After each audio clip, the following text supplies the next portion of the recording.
정부가 내년부터 조합원 숫자가 1,000명 이상인 노동조합은 이 결산 결과를 공시해야만 조합비 세액 공제 혜택을 주겠다면서 시행령 개정안을 입법 예고했습니다.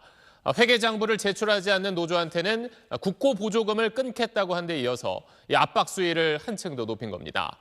자, 이런 상황에서 고용부의 한 산하기관이 한국노총과 사업계약을 맺은 뒤에 약속했던 돈을 주지 않고 있는 걸로 저희 취재 결과 확인됐습니다.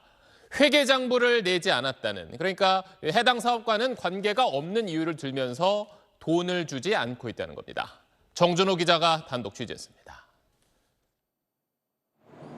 지난 2월 한국노총은 고용노동부 산하기관인 한국산업안전보건공단의 산재 예방사업 공모에 지원했습니다. 노조가 없는 영세사업장에 산재 예방 교육을 하는 건데 한국노총이 지난 27년간 해왔습니다. 심사를 거쳐 올해도 4억 1천만 원의 교부금을 따냈고 지난 3월 22일 계약서도 작성했습니다. 14일 안에 교부금의 70%를 받기로 돼 있었지만 3개월이 지나도록 돈은 입금되지 않았습니다. 그런데 지난 8일 공단은 회계자료 제출 거부로 과태료를 부과받은 걸 시정하지 않으면 계약을 해지하겠다는 내용의 공문을 노조 측에 보냈습니다. 이 공모를 할 때부터 그런 내용이 없었습니다. 예방사업비를 지급을 계약을 체결했음에도 안 했기 때문에 저희는 그거에 대해서 굉장히 유감이죠. 회계장부 미제출을 이유로 정부는 지난 4월 한국노총 등의 과태료를 부과했는데 공모 사업과 직접 연관이 없는 회계장부를 이유로 사업비를 지급하지 않는 건 부당하다고 노조는 반발합니다. 이에 대해 공단 측은 교부금 지급 시한 내 과태료 부과 사실이 확인돼 지급을 보류한 것이란 입장입니다.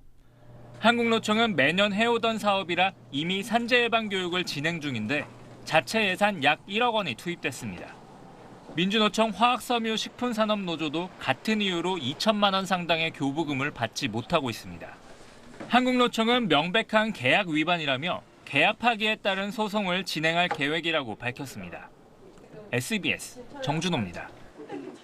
네, 안녕하십니까, 김현우입니다. 더 많은 뉴스와 라이브 이벤트를 보고 싶으시면 화면 오른쪽을 눌러서 구독해 보시길 바라겠습니다. 또 저희 SBS 앱을 다운로드하시면 속보 알림도 받아보실 수 있습니다. 항상 저희 SBS 뉴스를 시청해 주셔서 대단히 고맙습니다.